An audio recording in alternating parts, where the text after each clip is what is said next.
السلام عليكم ورحمة الله وبركاته.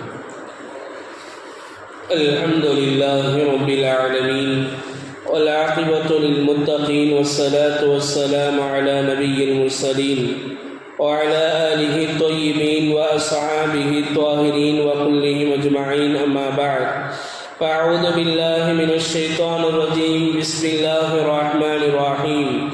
فقال الله عز وجل: أرأيت الذي يكذب بالدين فذلك الذي يدع اليتيم ولا يحض على طعام المسكين. صدق الله مولانا العظيم. وقال نبينا صلى الله عليه وسلم: لا عاش إلا عاش الآخرة. صدق الله مولانا العظيم وصدق رسوله النبي الكريم ونحن على ذلك من الشاهدين والشاكرين والحمد لله رب العالمين. கண்ணியத்திற்கும் மிகுந்த மரியாதைக்கும் உரித்தான் அல்லாஹுவின் நல்லடியார்களே, அல்லாஹுவின் மாபெரும் கிருபையினால் இன்றுடன் நாம் 30 தராவி தொழுதிருக்கிறோம். அல்ஹம்துலில்லாஹ். அல்லாஹு ஜல்லஷானஹு தஆலா நாம் தொழுத எல்லா தராவி தொழுகையையும் கபூல் செய்வானாக. நாம் கேட்ட எல்லா குர்ஆனுடைய வசனங்களையும் கபூல் செய்வானாக. நாம் கேட்ட எல்லா துஆக்களையும் அல்லாஹு ஜல்லஷானஹு தஆலா அங்கீகரிப்பானாக. இந்த ரமலானை பாவங்கள் மன்னிக்கப்பெற்ற ரமலானாக அல்லாஹு ஜல்லஷானஹு தஆலா ஆக்கி அருள்வானாக. ஆமீன். கண்ணியத்திற்கும் மிகுந்த மரியாதைக்கும் உரித்தான் அல்லாஹுவின் நல்லடியார்களே, இந்த நோம்பினுடைய அசல் காரணம் ஒன்று, அல்லாஹ் கடமையாக்கியது. அல்லாஹ் என்ன சொன்னான்? யா அய்யுஹல்லதீன ஆமனூ குதிப அலைக்குமுஸ் ஸியாம் கமா குதிப அலல்லதீன மின் கப்லிக்கும். ஈமான் கொண்டவர்களே, உங்களின் மீது நாம் நோம்பை கடமையாக்குகிறோம்.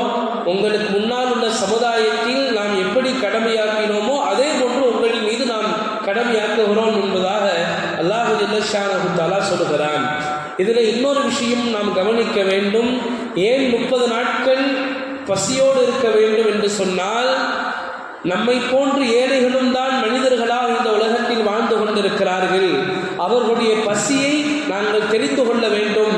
நான் ஒரு நாளைக்கு நோன்பு இருந்தால் என்னால் எப்படி தாங்க முடியுது, எவ்வளோ பசியாக இருக்குது, எவ்வளோ கிறக்கமாக இருக்குது, எவ்வளோ மயக்கமாக இருக்குது, எவ்வளோ தாகமாக இருக்குது. இதே போன்று தானே ஏழைகள். நம்மாவது உணவு உண்கிறோம், ஆனால் அவர்கள் உணவில்லாமல் இருக்கிறார்கள், தண்ணீர் இல்லாமல் இருக்கிறார்களே என்பதாக நாம் அறிந்து கொள்ளும் பொருட்டு அல்லாஹ் ஜல்லஷானஹு தஆலா இந்த நோன்பை வைத்திருக்கிறான். நாம் இந்த நோன்பை எடுத்துக்கொள்வோம். ஆனால் பல வகைகளில் நாம் யோசிக்கலாம். நோன்பு இருக்கிறதே அது உள்ளத்தை சுத்தப்படுத்தும்.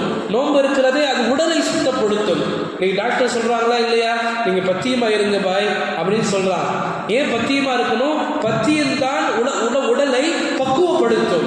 அதே போன்று இந்த நோன்பு என்கிற பத்தியம் தான் உள்ளத்தை பக்குவப்படுத்தும், நம்முடைய ரூஹை பக்குவப்படுத்தும். எனவே நாம் நோன்பு வைப்பதனுடைய இரண்டாவது அர்த்தம் என்னவென்று சொன்னால், ஏழை எளிய மக்களும் இருக்கிறார்கள், அவர்களுக்கும் பசி என்று ஒன்று இருக்கிறது. அந்த பசியை போக்கக்கூடிய ஒரு வழியாக அல்லாஹ் ஜல்லஷானஹு தஆலா நம்மை ஆக்க வேண்டும் என்பதற்காக வேண்டிதான் இந்த நோன்பை நம்மின் மீது அல்லாஹ் கடமையாக்கி இருக்கிறான். நாம் குர்ஆனை சிந்திக்கலாம். ஒரு மனிதன், குர்ஆன்ல ஒரு சட்டம் வருது, ஒரு மனிதன் நோம்பினுடைய காலத்தில் தன்னுடைய மனைவியோடு சேர்ந்துட்டாருன்னு சொன்னால், நோன்பு இருக்கும் பொழுது அவர் என்ன செய்யணும்னா, முதல்ல ஒரு அடிமையை உரிமை விடணும். அடிமை இல்லையா என்ன செய்யணும்? அவர் 60 ஏழைகளுக்கு உணவு 60 நாட்கள் நோன்பு வைக்கணும் தொடர்படியாக. அதுவும் செய்ய முடியலையா, நீங்கள் என்ன செய்யணும்? 60 ஏழைகளுக்கு உணவு கொடுக்கணும். அல்லாஹ் ஜல்லஷானஹு தஆலா அங்கே எதை முன்வைக்கிறான்? அங்கேயும் ஏழைகளை தான் முன்வைக்கிறான். அதோடு மட்டுமல்லாமல் உங்களுடைய ஜக்காத்தினுடைய பணம் உங்களை பரிசுத்தப்படுத்துவதற்காக வேண்டி, உங்களுடைய பொருளை பரிசுத்தப்படுத்துவதற்காக நீங்கள் என்ன செய்யணும்? ஏழைகளுக்கு தான் நீங்கள் கொண்டு போய் கொடுக்கணும். இப்படியாக என்னென்ன அதே மாதிரி குர்பானியுடைய சட்டமாக இருக்கணும். என்ன சொல்லப்படுது? 3 பங்காக ஆக்கி 1 பங்கு ஏழைக்கு தான் கொடுக்கணும். இன்னும் சொல்ல போனால், நம்முடைய குர்பானி ஒப்புக்கொள்ளப்படுவதற்கு 90% அது ஏழைகளுடைய இடத்துக்கு போய் சேரும். அப்பதான் நம்ம குர்பானி கொடுத்தனுடைய அசல் தாற்பயம் அந்த குர்பானியில் உண்டாகும். இதே மாதிரி அகீகாவாக இருக்கட்டும், அதுவும் அப்படித்தான் சொல்லுவாங்க. என்ன செய்யணும்? ஒரு பங்கு ஏழைகளுக்கு போகணும். ஏழைகளுக்கு போகணும்னு சொன்னா நீ கொடுக்கக்கூடிய அகீகா இருக்குதே அது கூட அமல் போயிடும்.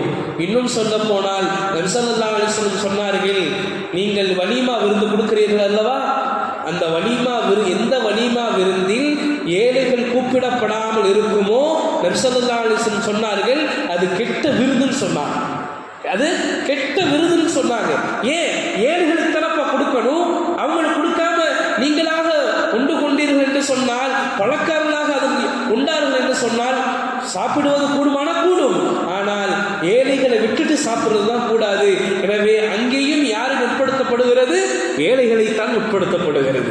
எனவே இஸ்லாம் ஹதீஸிலும் குர்ஆனிலும் பல இடங்களில் ஏழைகளை பற்றி பேசுகிறது. இன்றைக்கு ஓதப்பட்ட ஆயத்திலும் கூட அல்லாஹ் என்ன சொல்கிறான் தெரியுமா? அரஐத்தல்லதி யுகல்லிபு பித்தீன், நீங்கள் மறுமையை பொய்ப்பிக்கக்கூடியவனை பார்க்கவில்லையா? அரஐத்த, நீங்கள் பார்க்கவில்லையா? அல்லதி யுகல்லிபு பித்தீன், அதாவது மறுமை நாளை அவன் பொய்ப்பிக்கிறான். மறுமை ஒன்று இல்லை என்று சொல்கிறான். யார் தெரியுமா? எத்தீமான மனிதனை அவன் துரத்துகிறான்.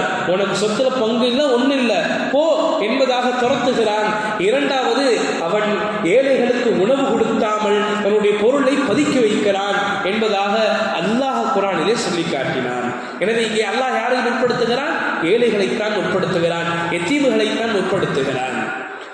நபி ஸல்லல்லாஹு அலைஹி வஸல்லம் அவர்கள் எப்படி வாழ்ந்தார்கள் தெரியுமா? நபியினுடைய துவா எப்படி இருந்தது தெரியுமா? நபி எப்படி வாழ வேண்டியவர்கள் தெரியுமா? நபி ஸல்லல்லாஹு அலைஹி வஸல்லம் அவர்கள் நினைத்திருந்தால் ராஜாவை போலல்ல, ராஜாக்களுக்கெல்லாம் மிகப்பெரிய ராஜாவாக இந்த உலகத்தில் பவனி வந்திருக்கலாம். ஆனால் என்ன செய்தார்கள் தெரியுமா? ஒரு நாள் அறையில் படுத்திருக்கிறாங்க, உமர் ரலியல்லாஹு அன்ஹு பார்க்க போறாங்க. நபி ஸல்லல்லாஹு அலைஹி வஸல்லம் எந்திரிச்சு உட்கார்றாங்க. அவங்களுடைய முதுகுல கோரப்பாயினுடைய அச்சு பதிஞ்சிருக்கு. சொன்னாங்க, யா ரசூலல்லாஹ், யா ரசூலல்லாஹ், ஹெர்கள் அந்த மன்னர்கள் எல்லாம் என்ன செய்யறாங்க? பஞ்சு மெத்தையில தூங்குறாங்க. இந்த உலகத்திற்கும் அவங்களுடைய மார்க்கத்திற்கும் அவங்களுடைய இந்த உலகத்துடைய வாழ்க்கைக்கும் சம்பந்தமே இல்லை. ஆனா அவங்களெல்லாம் இப்படி வாழும் பொழுது, யா ரசூலல்லாஹ், ஈருலக சர்தாரா நீங்க இருக்கிறீங்க, நீங்கள் கட்டளையிட்டால் உங்களுக்கு இதுவெல்லாம் கிடைக்காதா? ஏன் இப்படி இருக்கிறீர்கள் சொல்லும் பொழுது நபி சொன்ன ஒரு வார்த்தை என்ன தெரியுமா? லா ஆஷ இல்லா ஆஷல் ஆஹிரா, இந்த உலகத்தினுடைய வாழ்க்கை இருக்கிறது, இது வாழ்க்கை அல்ல, மறு உலகத்தினுடைய வாழ்க்கை தான் வாழ்க்கை. உமரே, நீங்கள் மறு உலகத்தினுடைய வாழ்க்கையை தேர்ந்தெடுத்துக் கொள்ளவில்லையா? அதை நீங்கள் போதுமாக்கிக் கொள்ளவில்லையா? எனவே இந்த உலகத்தினுடைய வாழ்க்கை இருக்கிறதே அற்ப சொற்பமான வாழ்க்கை. எனவே இந்த உலகத்தில் வாழுகிற பொழுது நபி என்ன சொன்னாங்க? ஒரு வழிபோக்கனை போல வாழு, ஒரு வழிபோக்கனை போல வாழு. அவன் போவான், சாப்பிடுவான், கொஞ்ச நேரம் ரெஸ்ட் எடுப்பான், போய்கிட்டே இருப்பான். அவனுக்கென்று ஒரு வீடு என்ன செய்ய மாட்டான், போற இடத்துல கட்ட மாட்டான். நபி ஸல்லல்லாஹு அலைஹி வஸல்லம் அப்படித்தான் முஸ்லிம்களை வாழ சொன்னார்கள். ஹஜ்ரத் அபூபக்கர் சித்திக் ரலியல்லாஹு தஆலா உமர் ரலியல்லாஹு தஆலா அவர்கள் ஒரு நாள் காலையில அபூபக்கர் எங்கேயோ போறாங்களே என்பதாக பின்தொடர்றாங்க. பார்த்தா கலீஃபாவாக இருக்கிறாங்க. அபூபக்கர் சித்திக் ரலியல்லாஹு தஆலா ஒரு வீட்டுக்கு போறாங்க. ஒரு மூதாட்டி, கண்ணு தெரியாத மூதாட்டி மட்டும்தான் அந்த வீட்டில் இருக்கிறாங்க. கலீஃபா அவர்கள் போய் சுத்தம் பண்றாங்க, எல்லாத்தையும் எடுத்து வைக்கிறாங்க, சமைக்கிறாங்க. அந்த மூதாட்டினுடைய வாயில ஊற்றுறாங்க. கலீஃபா அவங்க வஃபாத் ஆயிட்டாங்க. அடுத்த நாள் உமர் ரலியல்லாஹு தஆலா அவர்கள் போனார்கள். அப்போ என்ன செஞ்சாங்கன்னா, அதே மாதிரி செய்யும் பொழுது அந்த பெண்மணி கண்டுபிடிச்சிட்டாங்க. வந்தது அபூபக்கர் அல்ல, வேறு யார் வந்தீர்கள்? அபூபக்கர் இறந்து போயிட்டாங்களான்னு கேட்டாங்க. அப்போ எந்த அளவுக்கு ஹித்மத் செஞ்சிருப்பாங்க, இப்போ எந்த அளவுக்கு ஏழை எளிய மக்களை பார்த்துருப்பாங்க. ஒரு நாள் உமர் ரலியல்லாஹு தஆலா அவர்கள் பொதுவாக இரவுல வலம் வர்றது அவங்களுடைய முக்கியமான பணிகளில் ஒன்றாக இருந்துச்சு. ஏன்னா எப்பவுமே நாட்டு மக்கள் எப்படி இருக்கிறாங்கன்னு பார்க்க வருவாங்க. அப்படி வரும்பொழுது தூரத்தில் ஒரு அம்மா சட்டியில் எதையோ சமைக்கிற மாதிரி பாவனை காட்டிக்கிட்டே இருக்குது. கீழே எரிந்துகிட்டு இருக்க நெருப்பு, பிள்ளைகள்லாம் பக்கத்தில் அழுது கொண்டு இருக்குது. கேட்டாங்களா, ஏமா நீங்கள் என்ன பண்ணுறீங்க, ஏன் இப்படி பிள்ளைகள்லாம் அழுகுது, அந்த சட்டியில் ஒன்றுமே இல்லையா அப்படின்னு சொல்லும் பொழுது, அந்த பாத்திரத்தில் ஒன்றுமே இல்லையா? அந்த அம்மா சொன்னாங்க, நாங்கள் ரொம்ப ஏழை, எனவே என் பிள்ளைக நான் ஏதோ சமைக்கிறேன்னு பார்த்துட்டு அப்படியே தூங்கிடுவாங்கிறதுக்காக வேண்டி அப்படி சமைக்கிற மாதிரி செஞ்சு காட்டுறேன், ஆனால் உள்ள ஒன்றுமே இல்லை. இந்த நாட்டினுடைய மன்னர்கள் உமருக்கெல்லாம் இதெல்லாம் தெரியாது என்பதாக சொல்லும் பொழுது சொன்னாங்களா கலீஃபா அவர்கள், தன்னை யாரும் அடையாளப்படுத்தி கொள்ளலை. சொன்னாங்களா, நீங்கள் இங்கே இருக்கிறது அவங்களுக்கு எப்படிமா தெரியும், நீங்கள் சொன்னால் தானே அவங்க தெரியும், இன்ஷா அல்லாஹ் நீங்கள் கண்டுகொள்வீர்கள் என்பதாக நேராக போனாங்க. கஸானாவுக்கு போனாங்க, தன்னுடைய பணியாலும் கூட போகிறாங்க. ஹஜ்ரத் உமர் ரலியல்லாஹு அன்ஹு அவர்கள் கோதுமையையும் நெய்யையும் சில பொருட்களை எல்லாம் எடுத்து தன்னுடைய முதுகில் தூக்கிட்டு வந்தாங்க. கூட வந்தவர் சொன்னார், கலீஃபா நீங்கள் இதை செய்யலாமா, நீங்கள் இதை செய்யலாமா, கலீஃபாவுக்கு இது ஆகுமா, கொடுங்க நான் தூக்கிட்டு வர்றேன். சொன்னாங்க உமர் ரலியல்லாஹு அன்ஹு அவர்கள், நாளைக்கு அல்லாட்ட போய் பதில் சொன்னால் எனக்கு பதில் நீங்கள் போய் பதில் சொல்லுவீங்களா, எனக்கு நான் தானே பதில் சொல்லணும் என்பதாக தூக்கிட்டே வந்து அவங்களே உட்கார்ந்து அடுப்பை ஊதி அவங்களே பொருட்களை போட்டு சமைச்சு அந்த பிள்ளைகளை கொடுத்துட்டு போயிட்டாங்க. போய் ஒழுங்கு நின்று பார்த்தாங்க. ஏன் பார்த்தாங்க தெரியுமா, முன்னாடி அந்த பிள்ளைகள் எல்லாம் அழுது கொண்டு இருந்தது, இப்போ சாப்பிட்டுட்டு அந்த பிள்ளைகள் எல்லாம் சிரிக்க ஆரம்பித்தது, அதை பார்த்துட்டு வந்தாங்க. அப்போ ஏழை எளிய மக்களுக்கு உணவு கொடுக்கிறது, ஏழை எளிய மக்களுக்கு உதவி செய்கிறது இருக்குதே, அது எவ்வளோ பெரிய விஷயம் தெரியுமா. சொல்லப்படுகிறது, ஏழை எளிய மக்களுக்கு நீங்கள் உதவி செய்வது இருக்கிறதே, அது நீங்கள் உங்களுக்கு செய்யவில்லை, அது இறைவனுக்கு செய்ததை போல. அதை இறைவனுக்கு செய்த உதவிதான் ஏழை எளிய மக்களுக்கு உதவி செய்வது. எனவே நாங்கள் உறுதி எடுக்க வேண்டும். இனி வரக்கூடிய காலகட்டத்தில் ஒரு வாரத்திற்கு ஒரு தடவை அல்லது ஒரு மாதத்துக்கு ஒரு தடவை நான் ஏழை எளிய மக்களுக்கு உதவி செய்து கொண்டே இருப்பேன், நான் உணவு வழங்கி கொண்டே இருப்பேன் என்பதாக அல்லாஹ்விடத்தில் நாங்கள் நிய்யத்து வைக்கணும். ஏன் என்று சொன்னால், நிய்யத்து வைத்தால் நாம் செய்யக்கூடிய பாதையை அல்லாஹ் லேசாக்குகிறார். இப்போ நாங்கள் நிய்யத்து வைக்கல, என்ன செய்யணும், அது கஷ்டமாக ஆயிடும். இப்போ நான் இன்னொருத்தர் சொல்லும் பொழுது அது கஷ்டமாக ஆகும். நான் நிய்யத்து வைக்கிறேன், நான் கட்டாயமாக நான் என்ன செய்வேன், ஏழை எளிய மக்களுக்கு உணவு கொடுப்பேன், உடை கொடுப்பேன், அவங்களுடைய கல்யாணத்துக்காக வேண்டி நான் உதவி செய்வேன் என்பதாக எந்த அளவுக்கு என்று சொன்னால் தெரியவே கூடாது. இவர் தான் உதவி செஞ்சால் தெரியவே கூடாது. அதே அலி ரலியல்லாஹு அன்ஹு அவர்கள் என்ன செய்வாங்களா, ஒவ்வொரு நாள் காலையிலையும் ஏழை எளிய மக்கள் வீடு அறிஞ்சு காலையில் கொண்டு போய் வச்சுட்டு போயிடுவாங்க. யார் வந்து கொடுத்தாலே தெரியாதா.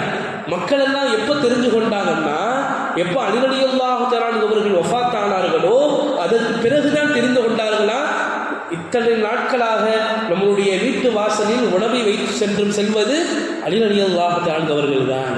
இப்போ பாருங்க எப்படி வாழ்ந்திருக்கிறாங்க மக்கள். என்ன செய்வாங்க, உதவி செய்கிறது தெரியாது, யார் செய்கிறதுன்னு தெரியாமல் செய்வாங்க. இந்த உதவி இருக்குது, இது அல்லாஹ்வுக்கு ரொம்ப ரொம்ப பிடிக்கும்.